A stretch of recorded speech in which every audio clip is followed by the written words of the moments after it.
The Talented Mr. Ripley by Patricia Highsmith. Chapter 6.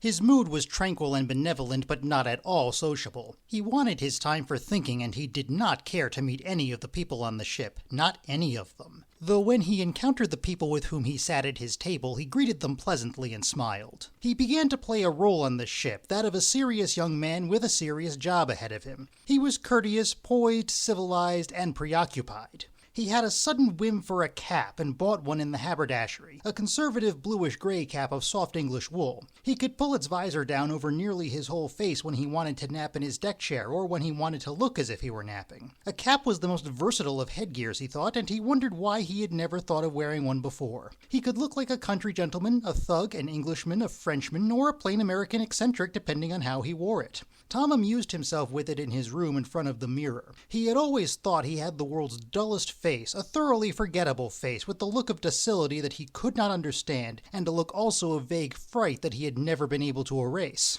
A real conformist's face, he thought. The cap changed all that. It gave him a country air, Greenwich, Connecticut country. Now he was a young man with a private income, not long out of Princeton perhaps. He bought a pipe to go with the cap. He was starting a new life. Goodbye to all the second-rate people he had hung around and had let hang around him in the past 3 years in New York. He felt as he imagined immigrants felt when they left everything behind them in some foreign country, left their friends and relations and their past mistakes, and sailed for America. A clean slate. Whatever happened with Dickie, he would acquit himself well, and Mr. Greenleaf would know that he had and would respect him for it. When Mr. Greenleaf's money was used up, he might not come back to America. He might get an interesting job in a hotel, for instance, where they needed somebody bright and personable who spoke English. Or he might become a representative for some European firm and travel everywhere in the world. Or somebody might come along who needed a young man exactly like himself, who could drive a car, who was quick at figures, who could entertain an old grandmother or squire somebody's daughter to a dance. He was versatile, and the world was wide. He swore to himself he would stick to a job once he got it. Patience and perseverance, upward and onward.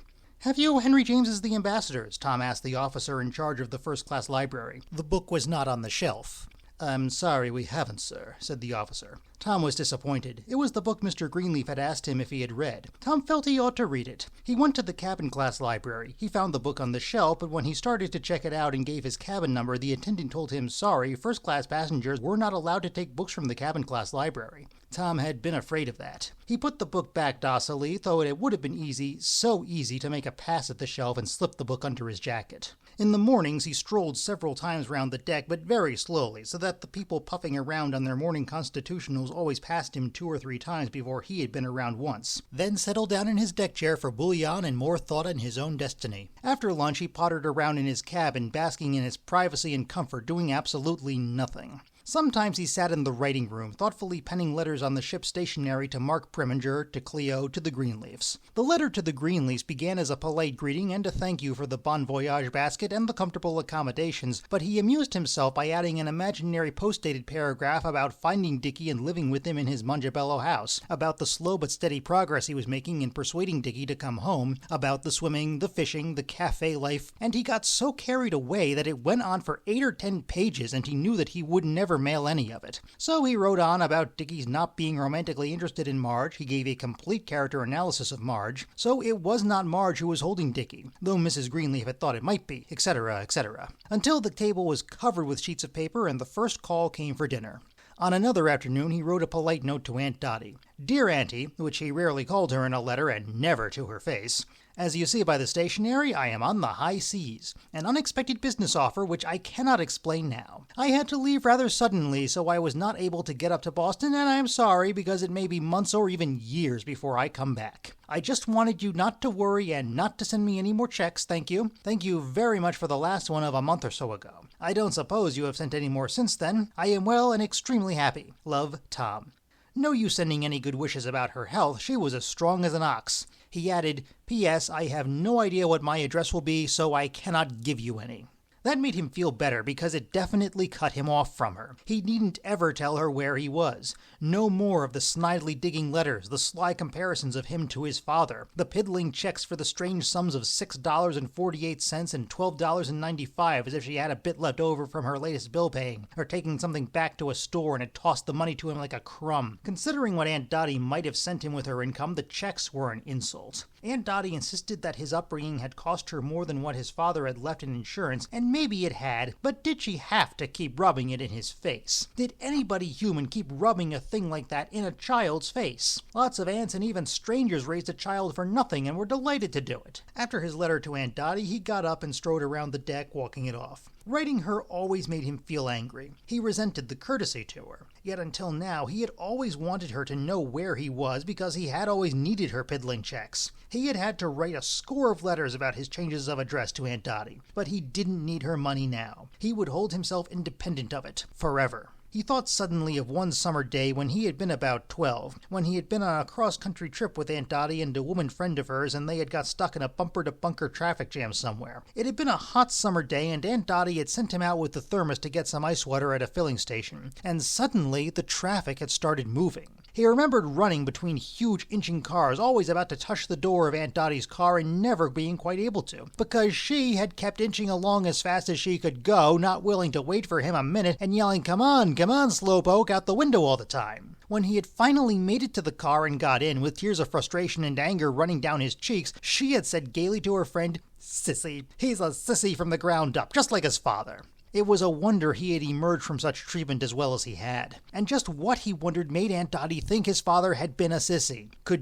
Had she ever cited a single thing? No. Lying in his deck chair, fortified morally by the luxurious surroundings and inwardly by the abundance of well-prepared food, he tried to take an objective look at his past life. The last 4 years had been for the most part a waste. There was no denying that. A series of haphazard jobs, long perilous intervals with no job at all, and consequent demoralization because of having no money, and then taking up with stupid silly people in order not to be lonely, or because they could offer him something for a while as Mark Preminger had. It was not a record to be proud of, considering he had come to New York with such high aspirations. He had wanted to be an actor, though at 20 he had not the faintest idea of the difficulties, the necessary training, or even the necessary talent. He had thought he had the necessary talent, and all he would have to do was show a producer a few of his original one-man skits. Mrs. Roosevelt writing My Day after a visit to a clinic for unmarried mothers, for instance. But his first 3 rebuffs had killed all his courage and his hope. He had had no reserve of money, so he had taken the job on the banana boat, which at least had removed him from New York. He had been afraid that Aunt Dottie had called the police to look for him in New York, though he hadn't done anything wrong in Boston, just run off to make his own way in the world as millions of young men had done before him. His main mistake had been that he had never stuck to anything, he thought, like the accounting job in the department store that might have worked into something if he had not been so completely discouraged by the slowness of department store promotions. Well, he blamed Aunt Dottie to some extent for his lack of perseverance, never giving him credit when he was younger for anything he had stuck to, like his paper route when he was 13. He had won a silver medal from the newspaper for courtesy, service, and reliability.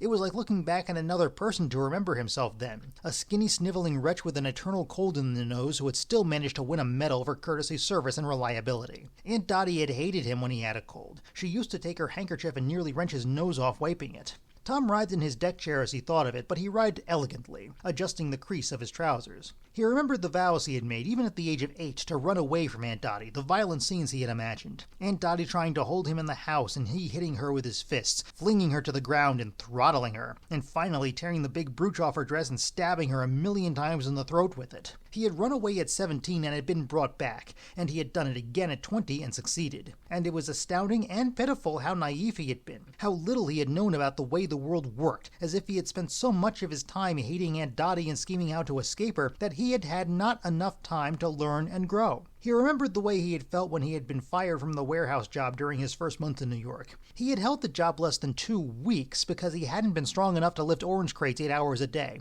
But he had done his best and knocked himself out trying to hold the job, and when they had fired him, he remembered how horribly unjust he had thought it. He remembered deciding then that the world was full of Simon Legrees and you had to be an animal, as tough as the gorillas who worked with him at the warehouse, or starve. He remembered that right after that, he had stolen a loaf of bread from a delicatessen counter and had taken it home and devoured it, feeling that the world owed a loaf of bread to him, and more. Mr. Ripley, one of the Englishwomen who had sat on the sofa with him in the lounge the other day during tea, was bending over him. "We were wondering if you'd care to join us in a rubber of bridge in the game room. We're going to start in about 15 minutes. Tom sat up politely in his chair. "Thank you very much, but I think I prefer to stay outside. Besides, I'm not too good at bridge." "Oh, neither are we. All right, another time." She smiled and went away.